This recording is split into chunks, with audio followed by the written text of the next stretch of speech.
Beleza. Então, a armazenagem é essa guarda, né? Essa guarda dos bens tangíveis e intangíveis de uma empresa. Como eu estava falando, os bens tangíveis são aqueles bens que a gente consegue tocar, que a gente consegue medir, que a gente consegue mensurar.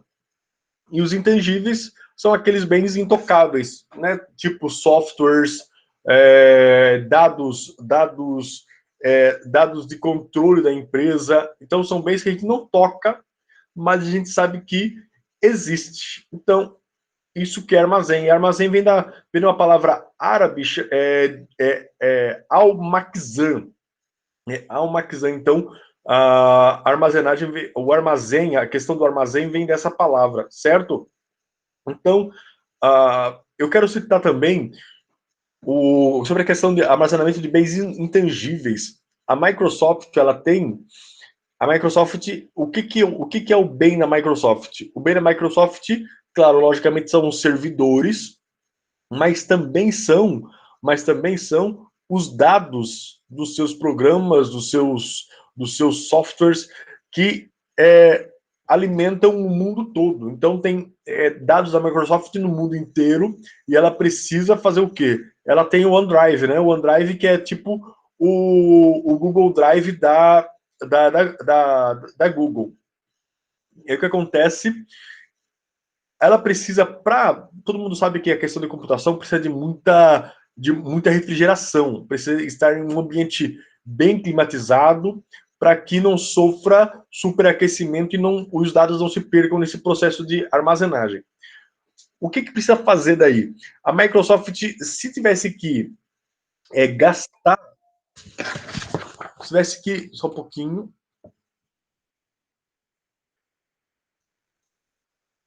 Vai, Wesley chegou. Então, a Microsoft, se tiver... Imagina qual que seria o gasto... Bem-vindo, Wesley. Qual que seria o gasto da Microsoft se tivesse que manter refrigerados todos os seus servidores que estão espalhados por aí no mundo inteiro, certo? Ou os dados que ela tem. Então, imagina o tamanho do armazém que a Microsoft teria que ter. Então, a Microsoft ela fez o seguinte, teve a seguinte estratégia: poxa, eu preciso, em vez de gastar com ar-condicionado, que tem que ser um ambiente super gelado, eu vou gastar com energia elétrica para manter esse software, vou gastar milhões de dólares para manter todos esses dados refrigerados. O que a Microsoft fez? Ela pensou o seguinte: opa, existem os mares gelados. Existem os mares gelados do norte da Europa, do próprio norte da América, tal. O que ela fez? Ela criou um mega servidor, fez uma carga. É claro que não é um container pequeno, um mega container, certo? Mega containers, em que os servidores estão dentro desses containers e ela mergulhou nos mares gelados lá do norte, do extremo norte da Europa. Então estão, nesse caso, os dados o armazenamento de dados da Microsoft estão dentro desses servidores embaixo da água, no fundo do mar, né, dos mares gelados lá da Europa, do extremo norte da Europa. Por quê? Ela acaba economizando com energia elétrica e assim por diante, consegue manter os seus dados preservados. Então, é uma guarda adequada? Sim, é uma guarda adequada porque tá lá, precisa de refrigeração. Calculamos que aquela refrigeração não vai trazer danos para os nossos dados. Beleza, então nós vamos guardar lá, certo? Então foi isso que a Microsoft fez. Só a título de curiosidade, para vocês também, a questão da Microsoft, não é isso? Então, só para falar pro Wesley que quem chegou aqui também foi o Edielson. Edielson também chegou, a Daniela, nossa coordenadora, também chegou. Certo? Então,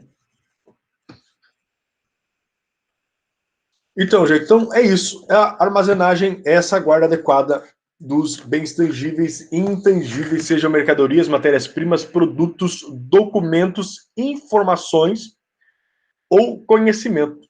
Então, é isso que eu acabei de falar para vocês e que ela vem também, a palavra armazém vem da palavra árabe al-makzan, certo? Que significa armazém também. E nós guardamos e nós armazenamos desde sempre, desde que a gente se conhece por gente propriamente dito, porque o homem primitivo não queria sair caçar todo dia também. Então ele pegava, caçava,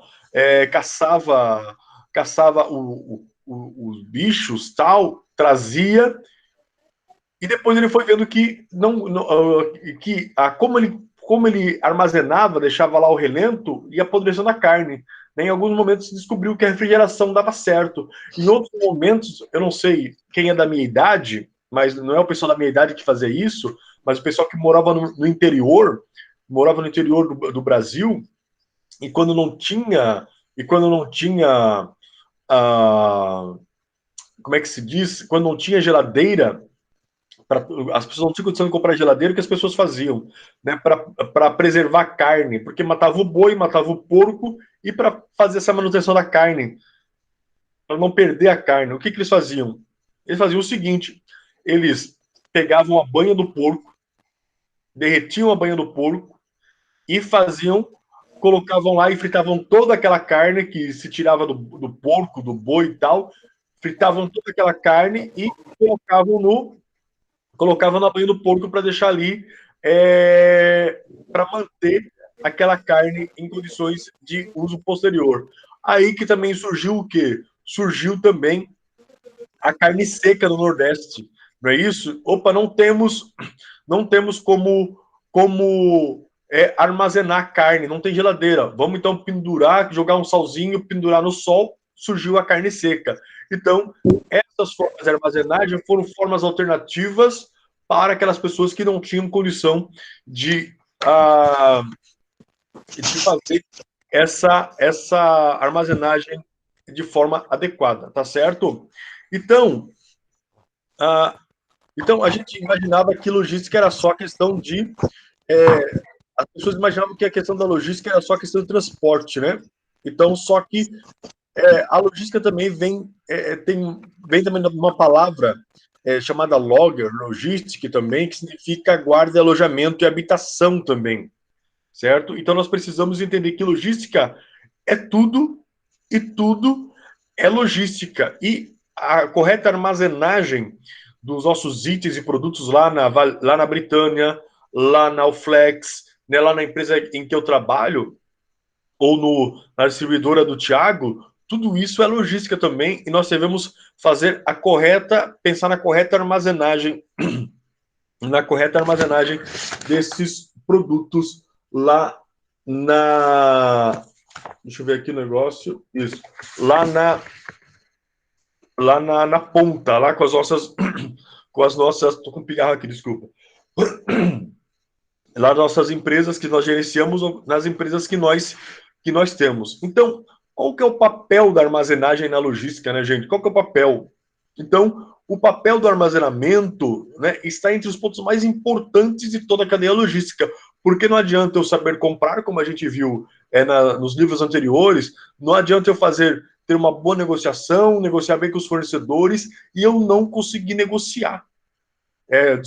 Eu não consegui armazenar da forma correta, eu não encontrar uma maneira adequada, um armazém adequado para se fazer o armazenamento dos meus produtos, o armazém adequado ou locais adequados para fazer a correta armazenagem dos meus produtos. Então, eu preciso pensar nisso, que a armazenagem, caso eu não armazene direito, eu vou perder dinheiro. Caso eu não tenha o correto, as condições corretas para, se eu trabalho com dados, né, com os dados de computação do software, se eu não tiver a correta armazenagem disso, eu vou perder dinheiro. Então, eu preciso pensar que, se eu armazenar bem, eu vou evitar uma série de problemas, certo? Que pode impactar na produção e na distribuição também dos produtos que eu estou produzindo também. certo? Então, ali, no livro de vocês, na página 11, o Tubino fala o seguinte, que os avanços tecnológicos na questão da armazenagem, na questão logística, eles vêm vindo desde a Segunda Guerra Mundial, em que se descobriu, em que se já começou a usar a internet naquela época, não é isso? Em que se começou a usar tecnologia de comunicação, que começou a se utilizar, a gente vai falar nesse livro aqui sobre a questão do RFID, né, que é o RFID, que é a comunicação de frequência, por radiofrequência. Então, é importante a gente pensar que as guerras foram trazendo também essas contribuições. Desde a antiguidade, as guerras foram ajudando com isso, certo? Então tá ali. Nós temos também os tipos de armazenagem. Nós podemos ter. Quais são os tipos de armazenagem? Nós podemos ter o armazém, nós podemos ter o galpão e nós podemos ter o pátio também. Né? Então, o que é o armazém? O armazém é isso que vocês estão vendo, é o que vocês geralmente, o que a gente geralmente tem nas nossas empresas. Nós temos lá um galpão com um pé direito extremamente alto, fechado por todos os lados, em que o que tem no armazém? O armazém ele tem a área do armazenamento, que são as prateleiras, as estantes, tal e assim por diante, certo? Tem uma área para serviços, que é onde a gente vai fazer o picking, vai fazer a separação, onde a gente vai fazer o recebimento, onde a gente vai fazer toda essa coisa do preparo tal para fazer a armazenagem. E depois nós temos também a área administrativa, que é onde fica a galera ali com o computador tal, para fazer a distribuição de tarefas das pessoas dentro do galpão. Então, esse é o armazém. Dentro do armazém, desculpa. Esse é o armazém. Depois nós temos o galpão que é lá na página 13 do livro de vocês, na página 13 do livro de vocês, tem lá o galpão, que geralmente o que é? É uma cobertura apenas, é um pouco mais rústico, né? É um pouco mais rústico e não tem esse cercamento por todos os lados tal. E é usado muito na pecuária, na agropecuária, não é isso? Para que realmente, nesse caso, seja armazenados os animais e entre outros, tá certo? Então tá ali, o galpão é uma edificação coberta, nem sempre fechado lateralmente, da mesma forma como o armazém. Então e tem o piso apropriado para o que ela vai, o galpão, né, tem o piso apropriado para aquilo que ele vai trabalhar. Então, não tem, é um pouco mais rústico. E o pátio é do nosso conhecimento também, o que é o pátio. O pátio como é que se diz? O pátio já é algo muito mais rústico, também depende muito do serviço que eu vou fazer. Eu quero citar aqui para vocês o pátio é da BMW, o pátio da Chevrolet, que armazena ali na Tegma, em Araquari, né, que armazena na Tegma, em Araquari. É um pátio aberto, é o terreno, tem a questão de segurança, tem tudo tal, mas em tese, é só um terreno, tá certo? Então, nós temos esse caso também, lá na página 14 de vocês.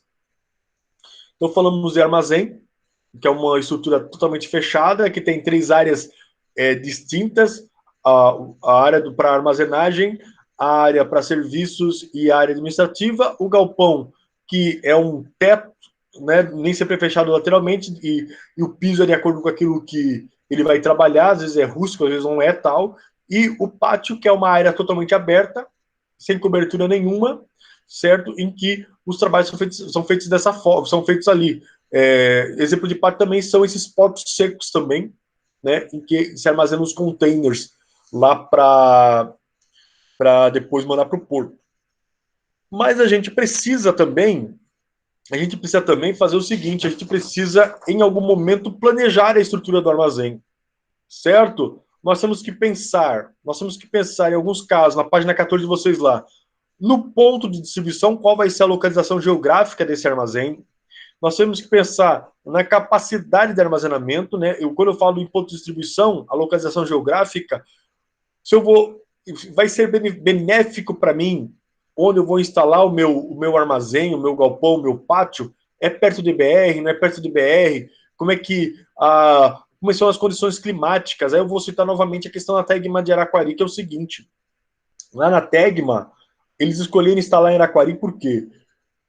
Eles também, antes de instalar em Araquari, o Rio Grande do Sul, o governo do Rio Grande do Sul, também ofereceu para eles se instalarem lá também esse mesmo pátio da Tegma. Esse pátio da Tegma armazena carros da Chevrolet. É um pátio que tem 8.000 carros da Chevrolet ali, é uma coisa absurda. E eles tinham mais benefício no Rio Grande do Sul para instalar os carros lá. O governo praticamente, ó, toma de graça aqui, fica 30 anos aqui sem ter que pagar nada. Só pela questão de geração de emprego. Só que eles não foram para lá por quê? Porque lá tem muita incidência de granizo. E como tem muita incidência de granizo, poxa, imagina um pátio de carros num lugar onde pode ter chuva de granizo. Imagina o tamanho da perda que eles iam ter se resolvesse armazenar lá. Então eles fizeram Paraquari porque eles fizeram estudos, né? Precisa se fazer esses estudos para que realmente se avalie tudo isso. Então fizeram um estudo e viram que Araquari, primeiro, a localização geográfica está perto da BR, certo? Está pertíssimo da BR, está perto dos portos, perfeito? Está perto de grandes centros industriais e comerciais, né? Grandes centros populacionais, Joinville, Balneário Camboriú, Florianópolis, Blumenau também. Então, está numa região, uma localização geográfica excelente. O terreno ali tem uma capacidade de armazenamento, como diz o livro ali, certo? Depois nós temos que pensar também. Aí foi onde que eles fizeram essa observação. Opa, vamos colocar ali porque a localização é boa e o terreno tem uma capacidade excelente de armazenamento. Beleza. Depois nós temos que planejar no layout e no arranjo físico como que vai ser o layout do nosso armazém. Aí passa por aquilo que nós vamos armazenar. Como que nós vamos ter que fazer? Como que vai ser o pé direito? Vai ser galpão, vai ser armazém ou vai ser pátio? Então nós temos que pensar nisso aí. Temos que ter a previsão de docas de carga e descarga também, no caso de armazéns, né? Tem que pensar na correta adequação disso. Depois temos que adequar e o direcionamento, fazer adequação para o uso de equipamentos também, porque não adianta nós fazermos armazém sem pensar nos equipamentos que vão se movimentar dentro do armazém. Então nós temos que pensar que as ruas têm que ser largas o suficiente, ter a dimensão suficiente para que os nossos equipamentos consigam trabalhar dentro da do nosso armazém. Depois, temos que observar os sistemas de armazenagem, e aí nós vamos pensar em que tipo de sistema a gente vai usar, se a gente vai usar o just-in-time, se a gente vai usar o FIFO, né, que é o primeiro que entra, o primeiro que sai, né, o PEPS, né, e os softwares também de localização de estoque. Como que a gente vai fazer o controle, como a gente vai fazer o controle desses software do nosso estoque. Aí vamos fazer o quê? Vamos usar o código de barra, vamos usar o RFID. Como que a gente vai fazer esse controle? Vai ser no manual, vai ser só escrito, vai ser no olhômetro, né? Então a gente pensa. Então a gente. Eu sempre me vem a imagem da van. Como é que é a questão da van para controlar, né? O software de gestão da van. Deve ser algo gigante, algo muito, muito bem elaborado para fazer todo esse controle do estoque da van lá, para conseguir controlar o estoque das cento e tantas lojas, mais do armazém da van ainda, né? Para fazer essa integração do que precisa sair do estoque e ir para as lojas. Deve ser muito bacana. Certo? Então, gente, além de todas essas coisas que a gente viu aqui, né, da questão da importância do ponto de distribuição, da capacidade de armazenamento, se eu vou conseguir armazenar, né? O armazém que eu estou comprando, que eu estou terceirizando, ou que eu estou locando, certo? Vai suportar aquilo que eu tenho para estocar, certo? Além disso, nós temos que pensar o seguinte: quando a gente vê no armazém, quando a gente pensa no armazém, a gente tem que pensar também no seguinte, ó, na velocidade de localização e recuperação dos produtos, a ordem de estocagem e armazenamento, endereçamento, a capacidade de armazenamento do depósito e a mobilidade e adequação dos equipamentos de carga e transporte. Então, o que eu quero dizer com isso? Quando eu falo em velocidade de localização e recuperação dos produtos, nós temos que pensar, opa, vou fazer um armazém, mas eu tenho que pensar em softwares, em sistemas que me garantam, opa, onde é que está esse produto? Como que eu perdi? Por que não está naquela prateleira? Então eu tenho que pensar em formas de localizar o produto que eu não era para estar naquela prateleira e não está, e como que eu vou recuperar os produtos que em algum momento foram perdidos dentro da empresa. Então depois, como que eu vou fazer? Como que vai ser o sistema, a ordem de endereçamento e estocagem, entre outros também. E aí, para finalizar, nós temos ali os processos de armazenagem no item 1.5, que está ali, né? O processo de recebimento de materiais, que é a primeira etapa, quando eu tenho um armazém, ou um galpão, um pátio, receber os materiais, matéria-prima, produtos assim por diante, é a primeira etapa que eu tenho ali no meu armazém. Depois, o processo de conferência de bens e serviços.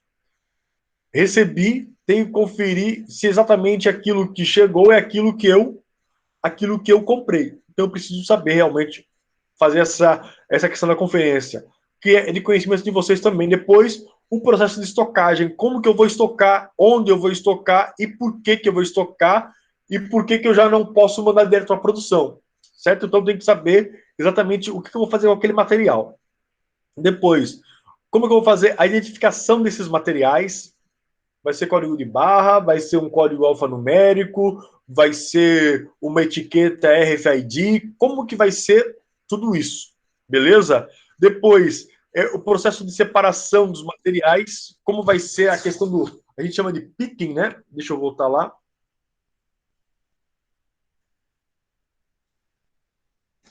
A gente chama esse processo de separação de materiais, a gente chama esse processo de separação de materiais há uma encomenda, há uma encomenda de picking, né, de fazer a separação. A gente vai falar sobre picking mais à frente também, né, sobre as formas de fazer o picking. Depois, fazemos a separação do material que vai sair para entrega, tal e assim por diante. Depois tem o processo da embalagem, escolher a embalagem. Nós vamos falar também sobre os tipos de embalagem, porque quando a gente pensa em embalagem, a gente pensa, não, a embalagem é só aquilo que a caixa, ou a embalagem é só a latinha, tal. Né? A embalagem, a gente vai ver mais para frente, que envolve, a embalagem é muito mais do que aquilo que é o invólucro do produto, certo? E depois tem também o processo de expedição. Então vocês percebem o seguinte: eu recebo, eu faço a conferência para saber se aquilo que eu comprei é aquilo que eu recebi. Depois, aquilo que eu conferi é aquilo que eu recebi, é aquilo que eu comprei de fato. Eu vou fazer a estocagem. Vou fazer a estocagem como? Eu vou identificar o material, mandar para a rua, mandar para a prateleira, mandar para o nível tal, beleza. Está estocado, alguém está me comprando, ou tem que ir ou tem que ir para a produção. Eu tenho que fazer a separação daquilo que vai para a produção ou que vai para o meu cliente. Beleza, é o picking. E depois eu vou fazer o processo de embalagem, caso seja para entrega ou caso seja realmente para fazer a entrega para a produção da minha empresa. Depois eu faço o processo de expedição, que vai sair do armazém e vai para a como é que se diz? Vai para a entrega, né? Ou vai para a entrega ou vai para a produção do meu. Deixa eu. Isso.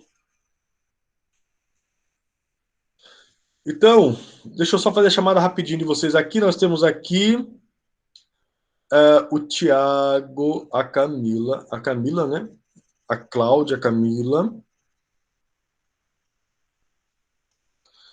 Galera veio hoje, né? Nós temos aqui, vou botar aqui, a Cláudia, a Camila, a Cláudia. O Cleomar está trabalhando, está tramposo lá. O David não veio hoje. O Edelson Malinski. É polaco? É polaco, né, Edelson? O Jackson tá mudou de sala. O João tá aí. Marcelo tá com problema. O Robert tá trabalhando. Deixa eu ver, deixa eu colocar lá. O Steven. O Thiago está aí, nosso empreendedor. O Wesley está aí também. O Rodrigo também mudou de sala. O Rodrigo mudou de sala. Beleza. Sussi no Mousse. Tá frio aí, Edelson? Esfriou aí, né? Deixa eu ver aqui o que vocês escreveram. Ah, tá. Beleza. Então, todo mundo com o livro 3 aí, né? Armazenagem e integração logística. Certo? Então, gente, para esse capítulo, nós temos os exercícios da página 18, exercício 1 e 2. Então, é só para explicar as vantagens de uma boa gestão logística na armazenagem e quais são os fatores críticos do sucesso no planejamento da armazenagem. Então, vocês vão lá ver quais são os fatores que são os fatores críticos de sucesso lá da armazenagem, tá certo? Agora, o que eu vou fazer com vocês? Lembram que eu falei sobre a questão da atividade? Eu vou dar aí uma atividade para vocês. Aí eu vou pedir para que vocês... Deixa eu ver como fazer a divisão aqui. Nós temos 1, 2, 3, 4, 5, 6, 7. Beleza. Então, nós vamos lá. Vou separar vocês em três grupos. Em 3 grupos vai dar 2 duplas. Vai dar 2 duplas e um trio, certo? 2 duplas e um trio. E aí eu vou pedir para que vocês depois se reúnam ou em grupo no WhatsApp, certo? Ou grupo no WhatsApp para se falar, quem vai ficar em trio, né? Quem vai ficar em trio, para vocês se apresentarem. Então vocês vão ter 10 minutos para organizar a fala, e depois vocês vão voltar aqui para mim, para a gente fazer essa apresentação do nosso capítulo 2 desse livro, tá bom? Para fazer essa integração entre vocês aí, matar a saudade e conversar um com o outro aí também. Então, olha aqui, eu vou fazer aqui um trio entre o Tiago, a Cláudia e o Steve, certo?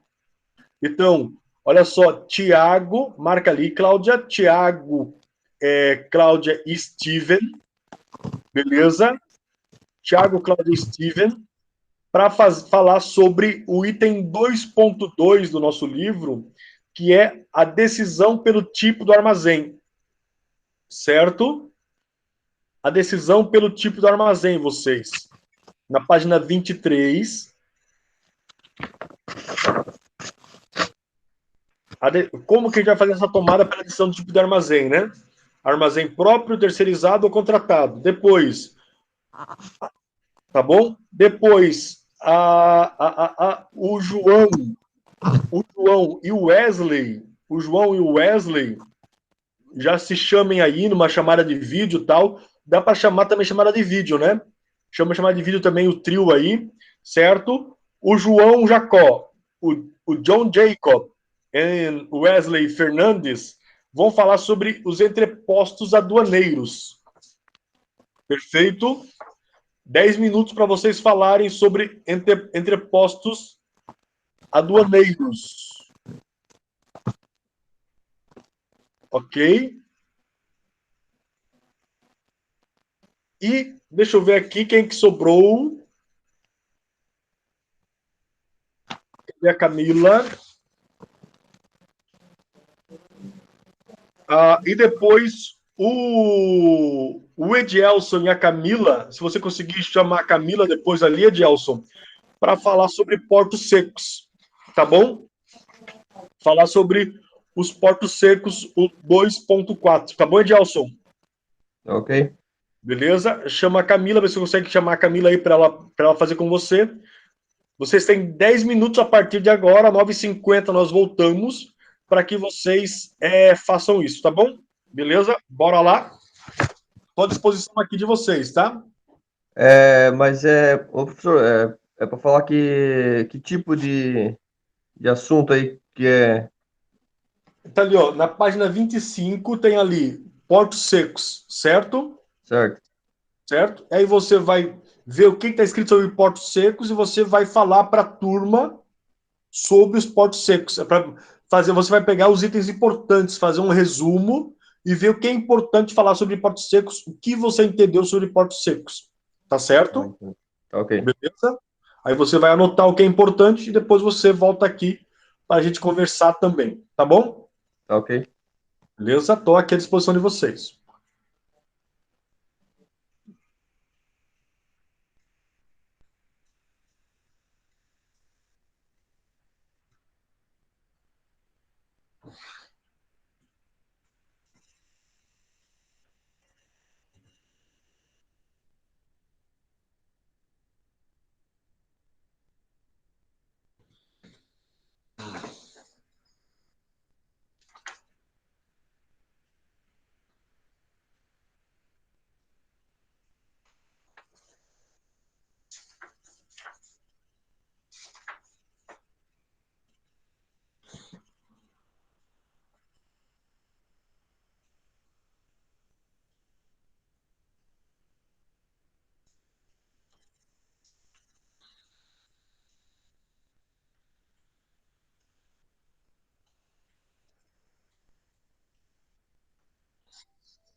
Ah, o Erilus, para fazer contigo a atividade,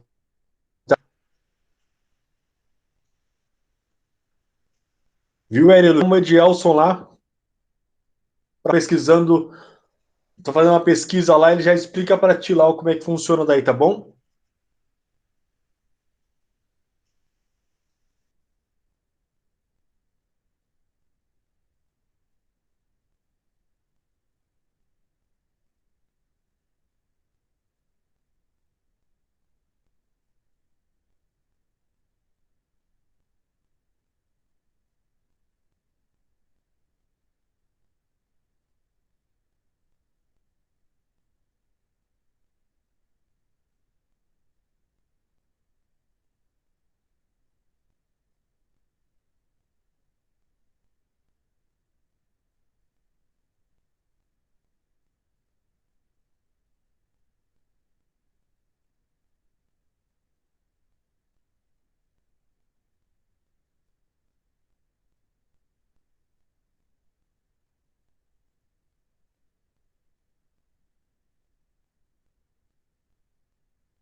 Professor,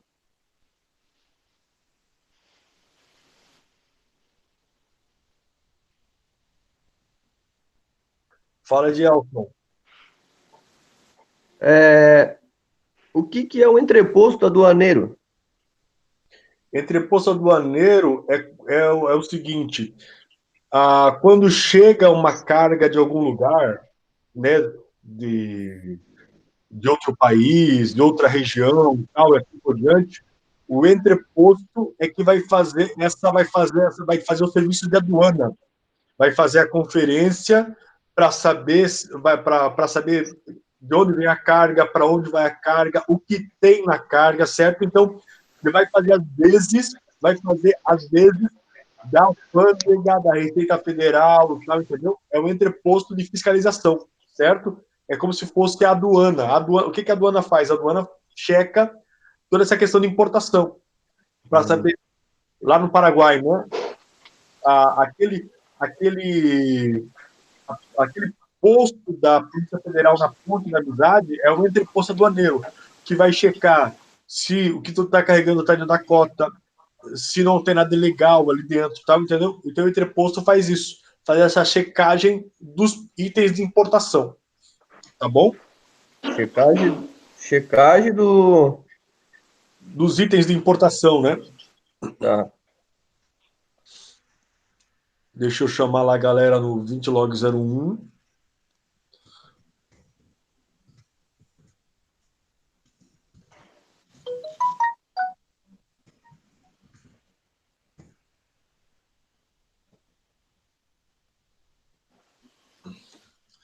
Quem que tava e não tá mais? O Tiagão, a Camila, o Wesley tá aí, né? O Steven também tava aí.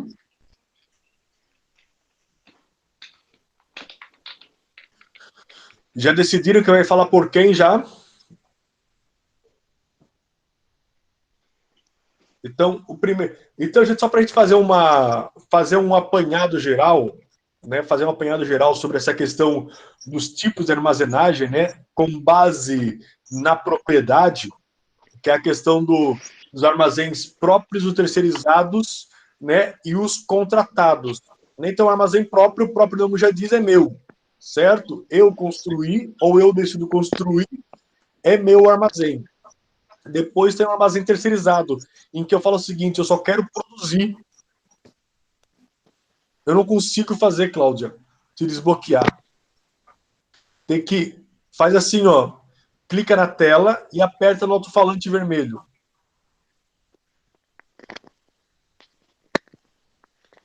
Não vai? Tem que dar. Tenta de novo aí. Clica na tela. Parece que fica bem no meu nariz ali. Tem um alto-falante vermelho que aparece. Ah, sim. Foi. E beleza. Os alunos, os alunos da DM que falaram, ó, clica no nariz do professor. Clica. Ai, meu Deus. Certo? Então, aqui, ó. Então, os armazéns próprios, que são meus, certo? Eu decidi comprar o terreno, eu decidi construir, é meu. Tem um armazém terceirizado em que eu decido o quê? Eu decido que eu só vou cuidar da produção. E eu vou terceirizar toda a parte de armazenagem, tanto de matéria-prima ou do produto que eu estou fabricando, eu vou entregar para outra pessoa fazer. Então, aí eu faço um contrato, olha, está saindo daqui o meu produto, você que fica com a parte de armazenagem adequada, com a parte da entrega no tempo correto, certo? E aí, você que faz tudo. Então, esse é o terceirizado. Perfeito? E também tem o contratado. O contratado é parecido com o próprio, parecido com o armazém próprio. Só que ao invés de eu construir do zero, né, o Greenfield, né, o Greenfield, que é o construir do zero, eu vou comprar algo, eu vou contratar, eu vou alugar. É um armazém locado, certo? Armazém locado. Perfeito? O contratado. E aí eu pedi para Cláudia para a Cláudia, para o Tiago e para quem mais, Cláudia? Agora pegou, não lembro. Ah, deixa eu ver aqui, professor, peraí. É o Steven. Ah, tá. Cláudio, Tiago, Steven, para fazer, para me falar sobre a decisão pelo tipo de armazenagem. Quando que eu vou preferir o próprio, quando que eu vou preferir o terceirizado e quando que eu vou preferir o contratado. Então tem uma decisão. Poxa, como é que eu vou fazer para escolher o armazém adequado para o meu negócio? Então eu vou pedir para que os outros mutem o microfone para não dar interferência, porque na hora da gravação, se tiver interferência, vai aparecer vocês e não vai aparecer a Cláudia daí, tá? Isso. Clica aí no nariz do professor. Certo?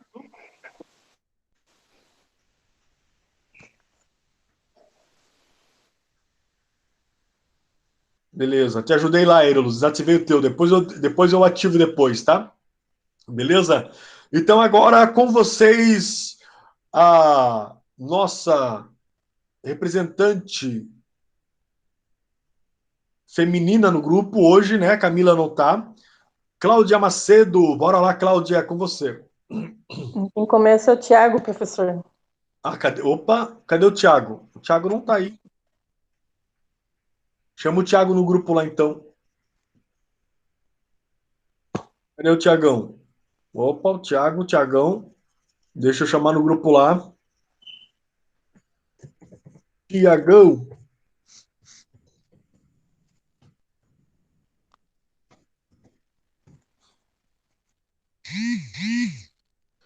Opa, o Steven voltou. Ah, o Thiago. Opa! Thiagão, libera a câmera aí. Pois Libera. Pois é. Beleza. Beleza? Então, é você que começa, a Cláudia falou. Ah, É tá. isso? Pode Pode ser, não falar. tem problema. Eu tinha avançado por causa do carro do ovo, tava passando aí, daí tava esperando. Carro do ovo?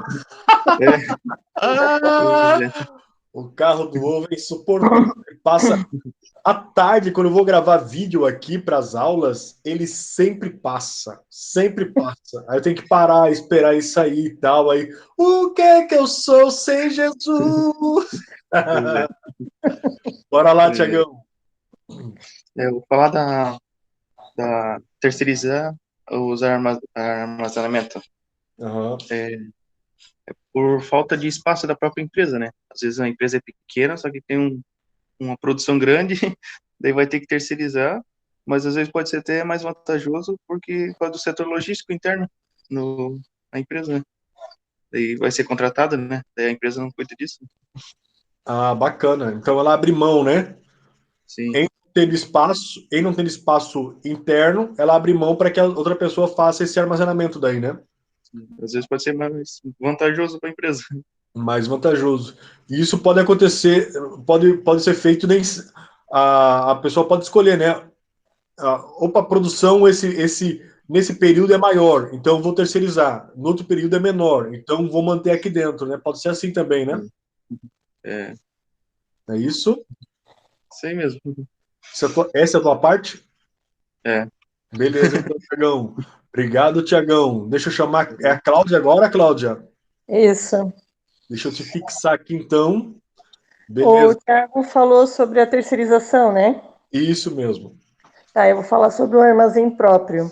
No caso, a empresa que tem um armazém próprio, ela não tem custos extras, mas na verdade, para ela manter um armazém próprio, ela tem um custo alto, né? Hum, Então, às vezes, onde eles preferem ir para a parte de terceirização. entendi. É porque tu ter armazém próprio é igual casa da gente, né? É igual casa. É, Se eu alugo uma casa, eu só pago energia, pago a água, caso dependendo do negócio, e pronto, não pago mais nada, né? Não pago sim, mais nada. Não pago IPTU, não pago outra manutenção, tal, é tudo pelo proprietário. Então, no armazém próprio é isso também, né? Eu vou ter que cuidar da questão de manutenção, entre outras coisas que envolvem a questão do armazém próprio, né? sim, É isso isso? mesmo. É, Essa é a tua parte? isso. Beleza. Daí a parte de contratados que é com o Steven. O Steven, bora lá, o Steven, que não é o Seagal, deixa eu te fixar. Conhece o Steven Seagal ou o Steven?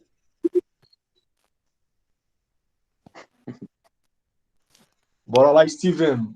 Contratado é contigo. Espera. Armazém contratados. São dessas armazéns que têm características de armazém públicos, mas parecem como armazém próprios.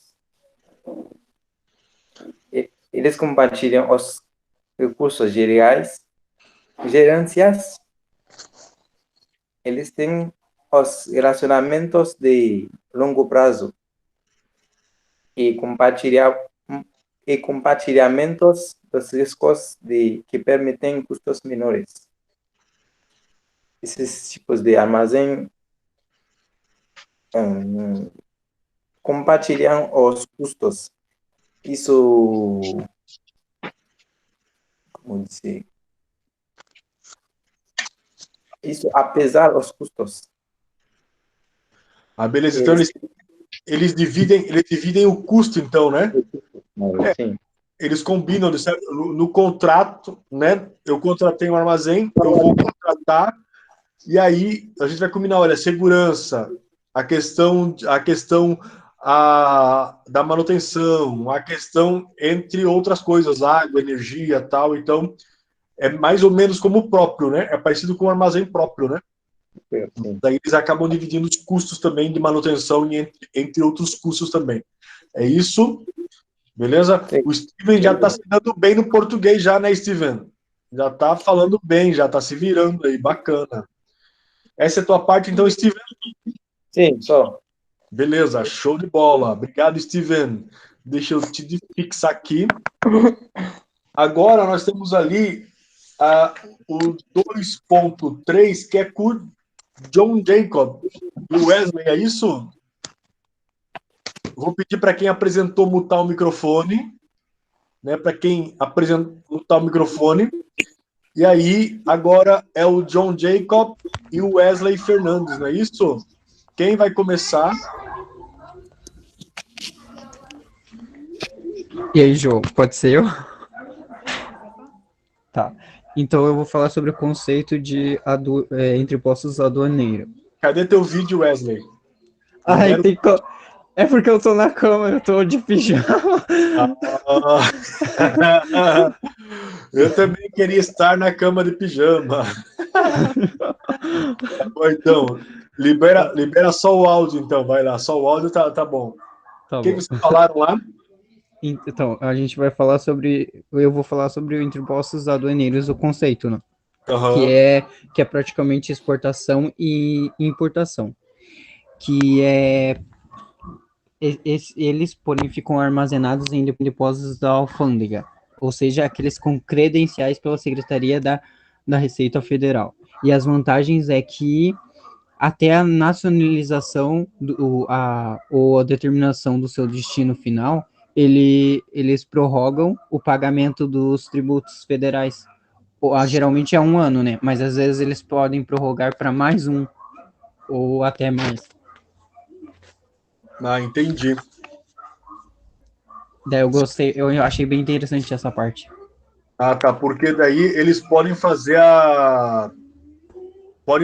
essas jogadas aí, né? Essas jogadas de deixar lá, tá em segurança, tá em segurança federal, no caso, e você vai pagar as taxas de importação também, ou de exportação, é isso, Wesley? Isso.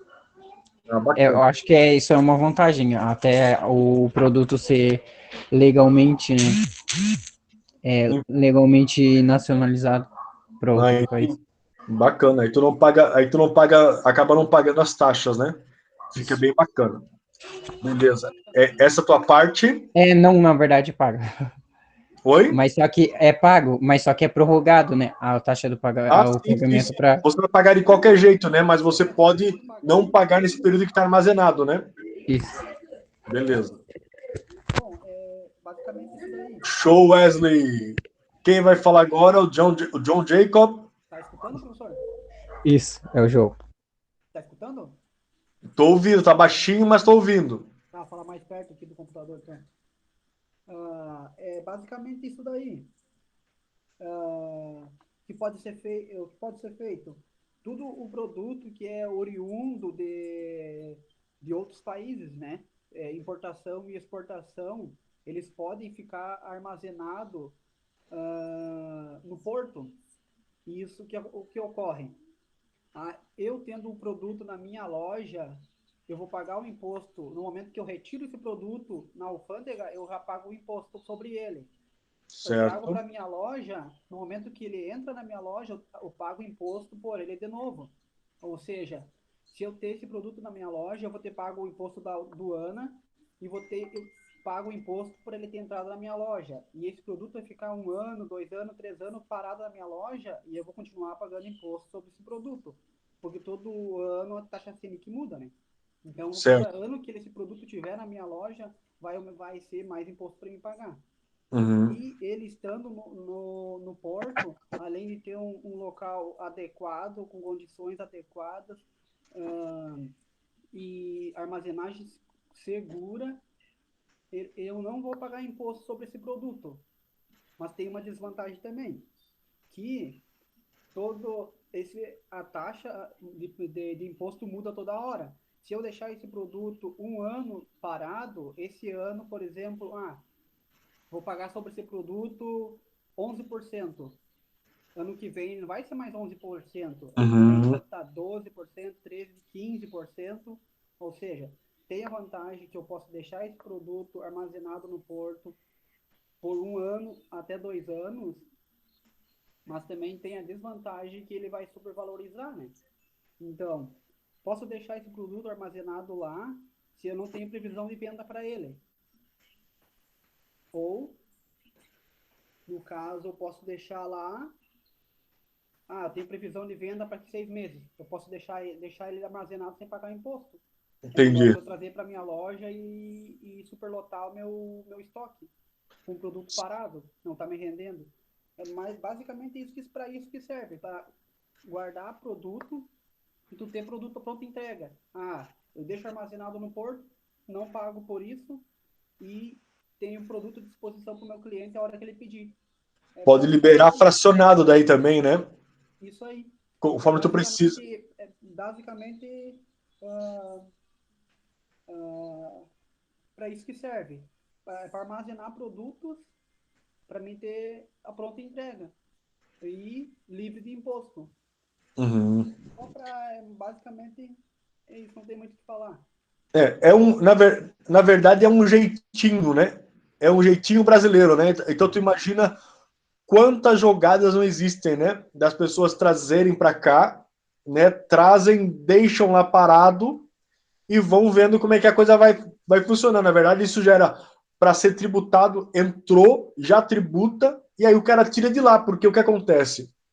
O que acontece é que é usado. O cara fica de boa, porque o que acontece? Não, tá lá, segurança federal, tudo bem armazenado, tudo bem tranquilo, tal. E aí, o cara fica de boa. Olha, enquanto estiver lá, eu não me preocupo ficar 1 ano, podendo ficar até 2 anos armazenado lá, né? E aí o cara fica fazendo jogada. Poxa, ele fica fazendo a escolha, né? Ele fica fazendo aquela escolha. Vou trazer agora, vou trazer depois, né? Deixo lá, não pago imposto, não trago para o meu armazém para não ter custo de manutenção no meu estoque também, né? Então tem tudo isso aí, que as jogadinhas que vão sendo feitas também com relação à questão da aduana, né? Isso, é basicamente isso. Que na verdade o produto, tudo já era imposto, né? Ao momento que ele sai da fábrica até para ele saiu aqui de Joinville e chegou no porto de Itajaí. Ele paga imposto na hora que ele chega no porto de Itajaí. Certo. Vai pagar imposto na hora que vai sair do porto de Itajaí. Vai pagar imposto na hora que ele chegar no porto de Santos, por exemplo. Vai pagar imposto na hora que ele sair do porto de Santos para minha loja. Na hora que ele chega na minha loja, ele paga imposto de novo para mim ter direito àquele produto. Na hora que o cliente levar esse produto também vai pagar imposto para comprar aquele produto. Pô. Aí a gente fica imaginando daí cadeias produtivas, a gente pega a questão do óleo vegetal, né? O óleo de soja, que custa R$ 3,50 no mercado. E fica imaginando, né, a sobretaxação, né, o número de impostos que são pagos, o custo que é de fato lá na ponta, né? Quanto que é o custo de fato do óleo de soja, né, para o produtor lá, né? Então a gente fica pensando, né, taxa sobre taxa sobre taxa sobre taxa sobre taxa, e assim vai. É isso, João? É isso aí. Dá só um exemplo da gasolina. Daqui para a Argentina. Do Brasil, ela sai por 68 centavos. Ela chega na Argentina, a Argentina comprou ela por 68 centavos. Ela saiu do Brasil por 68 centavos. Daí ela chega na Argentina, ela é processada, ela tem até 85%, chega até 90% de pureza, que a do Brasil não chega nem a 50%, né? Tem álcool, né? Chega na Argentina, essa gasolina é processada e ela é vendida na Argentina por R$1,70. Ela sai do Brasil por 68 centavos, é vendido por R$1,70 lá, ou seja, os caras ganham R$1 em cima. Daí ela volta para o Brasil por 5 pila. Não, e assim, né, a gente pode ver essa questão da oferta e da procura agora com a questão do coronavírus, né?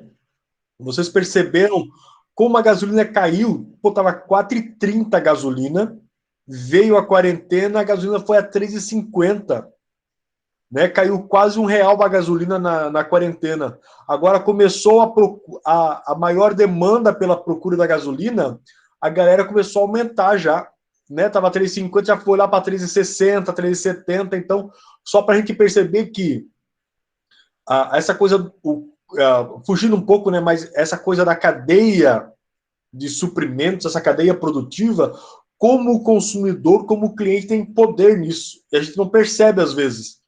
Imagina a gente se fechar e falar o seguinte: vou ficar um mês sem comprar gasolina, ou 15 dias sem comprar gasolina. Vocês acham que o preço não ia baixar? E outros tantos produtos, né? Carro, né? A gente tem essa coisa de querer comprar o carro novo, o carro zero e tal, mas a sobretaxação, os impostos que tem sobre, e o aproveitamento também, tem pessoas que se aproveitam da situação, né? Se aproveitam para vender mais caro, porque sabe que a gente vai ter que comprar de qualquer jeito também, né? Mas é só o imposto. Que nem, tudo imposto. Que nem, e produto do Brasil para os Estados Unidos chega lá mais barato do que a gente compra o produto do Brasil aqui mesmo. Agora vem produto dos Estados Unidos para o Brasil, chega aqui com 3, 4 vezes a mais o preço. Lá nos Estados Unidos, 30 mil compra uma Ferrari. No Brasil, com 30 mil, compra um Gol velho. Tem isso também. Né? E tem outra coisa também, eu estava esses tempos procurando uma mesa, que eu sou músico também, né? Eu gosto de tocar violão, cantar, e eu estava querendo trazer uma mesa de som digital aqui no Brasil, que eu queria, era R$ 4.000. Na Alemanha, lá no site da Thomann, na Alemanha, a mesma mesa estava R$ 1.200, a mesmíssima mesa, R$ 1.200. Aí quando eu decidia por importar a mesa, digital, ia para os menos R$ 4.000 do Brasil. Entendeu? Agora, só pela taxa de importação. Entendeu? Se fosse do Brasil para lá, não aumentaria quase nada. Entendeu? Então, esses acordos de importação e exportação são um negócio muito louco, né? O Brasil não ganha nisso aí, né? Bem isso aí. O Brasil não ganha. Bora lá, então. Deixa eu ver lá. O Edielson e o Érylus agora. Obrigado, João. Obrigado, Wesley. Valeu. Beleza. Agora, Edielson e Érylus. Quem vai falar primeiro? Desmuta o microfone lá. Bom, acho que eu vou falar primeiro, né? Por causa que o Érylus, na verdade, ele entrou bem depois ali. Acho que ele não pegou o assunto ainda. Beleza, então. Então, Érylus, então tu vai falar tudo, então, é isso? Vou falar em partes, né? Beleza. Tudo não posso falar. Tá. Aí se o Érylus entendeu alguma coisa, depois ele contribui também, tá bom? Só resumindo a parte de portos secos, o que eu entendi por isso ali é É como se fosse um pátio onde fica armazenado importação ou exportação. O que sai dali é onde que o pessoal, vamos dizer assim, eles guardam mercadoria, né? Colocam mercadorias lá para daí dali ser exportado para outros países. É que fica longe e daí para chegar até lá é só de parte de ferrovia, né? Ou por estrada mesmo. Então seria um jeito mais fácil de baratear, porque como fica longe de portos e aeroportos, como diz ali, é um jeito mais fácil para baratear a importação e a exportação também, né? Bacana. Então, geralmente esses portos secos, né, estão Sim, distantes, né, estão lá no interior do estado, tal, e aí armazena nesses portos secos que são licenciados pela Receita Federal, né, para fazerem serviço aduaneiro também, para fazer serviço de entreposto, né, certo? De entreposto aduaneiro, são licenciados, eles licenciando, tudo que eles fizerem lá é como se fosse feito por um órgão federal. E sim, aí sai de lá, já vai direto para o porto, sem precisar passar novamente por essa questão alfandegária dentro do porto, certo? Então, é um porto, só que sim, distante. E aí, quem autorizou lá se responsabiliza por todos os dados contidos no documento. Não é sim. isso? É isso aí. Beleza? Hélio, tem alguma contribuição? Sim. Clica no meu nariz. Opa. Acho que o Hélio saiu sem querer.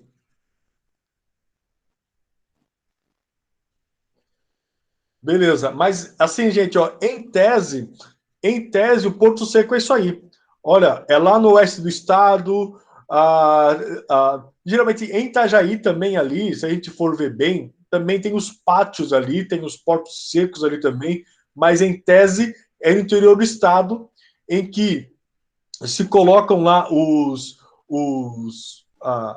containers e se legaliza a carga lá já e traz para cá, tá certo? Não tem muito mistério nisso aí, tá certo? Então, o cara lá você funciona como uma aduana e tudo que ele fala que tem naquele container, se tiver frango, tem que ter frango. Se tiver carne, tem que ter carne. Se tem parafuso, tem que ter parafuso. Não pode ter droga. Se tiver droga, é o cara que vai responder sob pena até de perder a licença do seu porto lá também. Tá certo? E trabalhar como esse entreposto aduaneiro. Ok? Mais alguma coisa da dupla? Nine? Bora lá então, para o terceiro capítulo, gente. Muito obrigado, acho que foi bacana vocês poderem interagir aí com os colegas da sala, poder conversar, tal. É isso? Bem bacana. Legal, vamos então para o capítulo 3. O capítulo 3 desse, desse livro, que a gente vai falar sobre o layout dos armazéns. E nós temos atividade ali, né? Da página 27. Dá para vocês fazerem lá depois e me enviarem. Página 27. Nós vamos falar ali sobre os layouts de armazém, certo? Aí, eu creio que seja do entendimento de vocês que o layout ele precisa prezar por algumas. Ele precisa. Opa! Deixa eu dar um ESC aqui.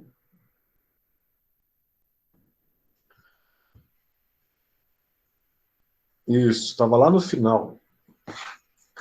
Então, o layout ele precisa prezar por algumas coisas. Por exemplo, pela otimização dos espaços disponíveis, então ele tem que ir observando os equipamentos de movimentação, certo?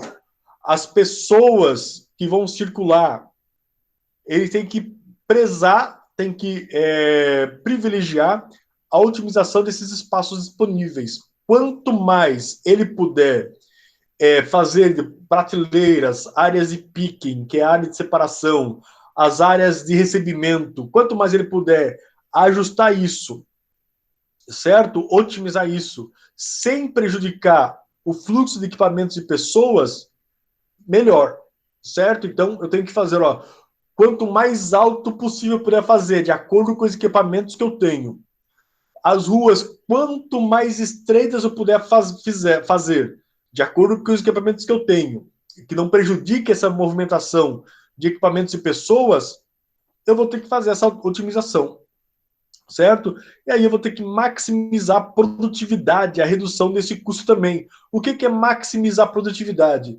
Eu tenho que pensar que o software de gestão que eu vou utilizar, as pessoas que vão fazer a questão da armazenagem, os equipamentos que vão fazer também a armazenagem e também vão buscar as coisas dentro do armazém, eu preciso pensar que eu vou ter que, em algum momento, fazer o mais rápido possível a separação e a armazenagem.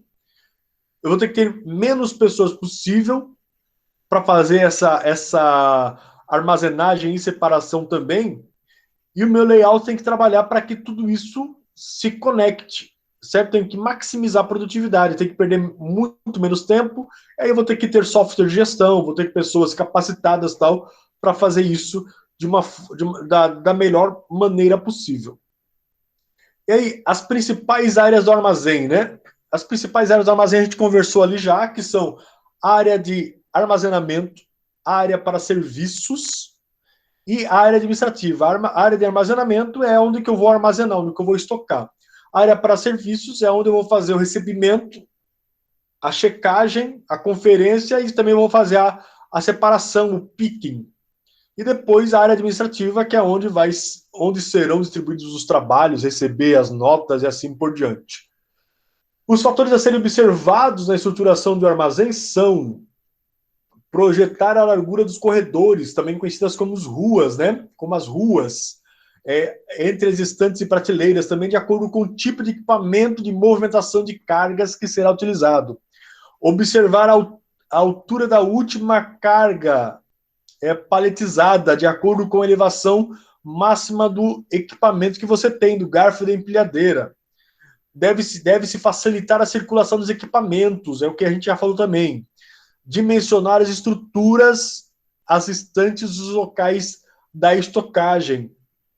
E para tudo isso, nós precisamos observar e analisar as instalações do prédio que eu tenho, certo? Então, se eu vou escolher um armazém próprio, fazer um armazém próprio, eu tenho que imaginar todas essas coisas. Se eu vou terceirizar um armazém, eu tenho que, na hora de contratar a pessoa que vai fazer essa terceirização na minha armazenagem, eu tenho que observar se ela vai ter capacidade de colocar lá os meus produtos, se ela tem capacidade, se as prateleiras suportam os meus produtos e assim por diante. Os principais tipos de layout. Nós temos o princípio da integração, né? Temos que levar em consideração o princípio da integração, o princípio da mínima distância, o princípio da obediência ao fluxo das operações, o princípio da racionalização de espaço e o princípio da satisfação e da segurança e o princípio da flexibilidade. Então, o princípio da integração é o seguinte: todo mundo está totalmente conectado. A questão dos softwares, das pessoas, né? A gente consegue, existe uma comunicação, existe algo, está integrado a questão física com a questão da informatização dentro do meu armazém. O princípio da mínima distância. Eu tenho que prezar para que, quando eu vou estocar um produto, que aquele caminho que eu vou fazer até aquele produto é o mínimo que eu teria que fazer para fazer aquela tarefa. Quando eu for buscar, a mesma coisa. Certo? Então, eu preciso prever o meu armazém para que a distância que eu percorra, para que eu não fique fazendo 2, 3, 4, 5 voltas para conseguir chegar na prateleira, na estante, para localizar meu produto. Depois, o fluxo da obediência, a obediência ao fluxo das operações. Então, eu preciso fazer o seguinte, olha, tem que estar tudo o arruamento do meu armazém, né, que é a questão das ruas, o fluxo dos equipamentos, de pessoas, tal, tem que ter essa consonância também, né? É igual uma cidade. Eu tenho que, olha, aqui é mão única, aqui são duas vias, vai e volta, tal, mão dupla. Então isso precisa ter essa obediência, esse fluxo. Depois, a racionalização do espaço é a mesma coisa que otimizar o espaço. Eu preciso fazer essa otimização do espaço, racionalizar, usar de forma adequada o meu espaço. Tem que ser um local seguro, perfeito? Então não pode ter gambiarras no meu armazém, perfeito? Eu tenho que ter a sinalização de forma correta no meu armazém. Olhe para os dois lados, olhe a sinalização horizontal no piso, entendeu? Então, use os equipamentos de segurança. Então, tem que prezar por isso aí. Use capacete, use colete. E outra coisa é a flexibilidade. Eu consigo, se as minhas prateleiras forem fixas no chão, se tiver lá, se forem prateleiras de concreto, eu não vou conseguir fazer alteração do meu layout caso seja necessário. Agora, se eu tiver estantes móveis, eu vou conseguir mudar o layout conforme, poxa, eu estou gastando mais tempo para fazer esse trajeto, então deixa eu tirar essa prateleira aqui, fazer uma rua aqui no meio, para que isso não aconteça. Então, tem que ter essa flexibilidade no meu armazém. Então, nós temos ali os tipos básicos de layout. Nós temos o arranjo posicional, o arranjo por processo funcional, o arranjo linear ou por produto, o arranjo físico de grupo, celular. Então, nós temos ali, pegando ali na página de vocês lá, na página 34, o arranjo posicional ou por posição fixa, ele é adotado quando há produtos de difícil movimentação. Então, o produto chega e fica ali. Não tem, por exemplo, a questão de estaleiros, né? Navios e aviões. Não tem como ficar movimentando um avião ou movimentando um navio enquanto eu estou produzindo. Então, é a posição fixa. Então, o arranjo é posicional. Então, os itens se adequam, né? Os outros itens do armazenamento se adequam àquilo ali. Então, eu vou produzir um avião no local em que ele está sendo fabricado. Não tem como movimentar, mesmo assim, o navio. Aí tem depois os arranjos por processos, né? Em que eu coloco ali as operações semelhantes, que é o processo funcional. Então, eu coloco ali os processos que são semelhantes, têm o mesmo tipo de equipamentos. Então, eles são agrupados para aproveitar o máximo da potencialidade ali. Por exemplo, quando eu trabalhava na Multibras, as prensas ficavam num lugar só, certo? As prensas para fazer o congelador, para fazer o gabinete, ficavam num lugar só, porque para aproveitar aquele potencial, certo? Dos equipamentos, certo? Então era tudo, a área das prensas era num lugar só. Depois tem o arranjo linear por produto, certo? Que o arranjo linear, ele é vantajoso no caso, na questão da montagem de automóveis. Então, como é que funciona? Está lá o armazenamento, no caso, acontece em torno da linha de montagem, certo? Dos automóveis, está lá as caixas de armazenagem e tal, e vai sendo colocado conforme o automóvel vai passando. Então os robôs vão montando e você vai pegando aquelas peças que estão armazenadas para-brisa, pneus, né? A questão dos aros, tal. Então vai passando e a armazenagem já está no entorno, quer dizer, da linha de produção.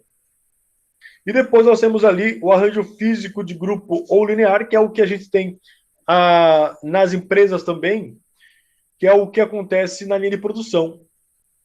Estou fabricando a geladeira e a armazenagem já está próxima do meu da linha de produção. Então tá ali tudo que eu preciso para produzir a geladeira, para produzir o refrigerador, está ali no meu entorno. Então são formas em que se encontram o arranjo físico de grupo ou celular também ali para ser feito. Tá certo? Então, gente, o que a gente viu nesse capítulo agora? Nesse capítulo, a gente viu a questão da importância dos layouts, quais são os tipos de layout, quais são os fatores que precisam ser levados em conta quando você vai pensar no layout do seu armazém. Perfeito? Então, tudo isso nós podemos ver aqui nesse capítulo, essa importância, aí nós temos os exercícios desse capítulo lá na página. Deixa eu ver ali. Pam, pam, pam. Na página 37, certo? Então tem o exercício 1, o 2 e o 3. Perfeito?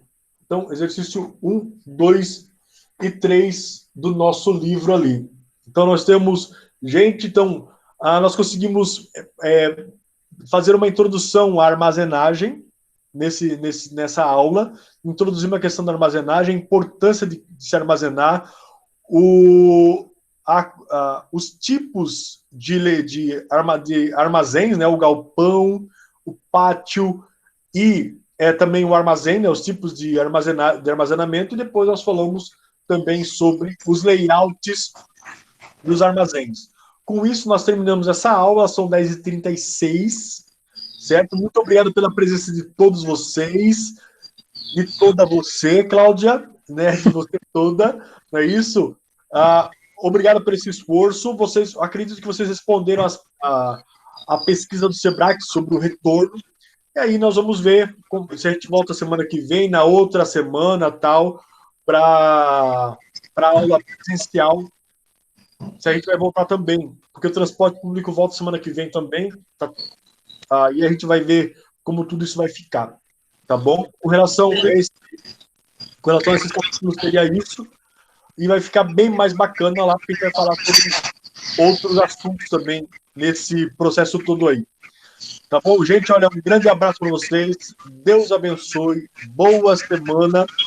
Até quarta-feira que vem, às 9h da manhã. Tá bom? Um grande abraço. Um beijo para todos aí. Deus abençoe vocês. Tá bom? Valeu, professor. Tchau. Tchau. Até semana que vem. Até.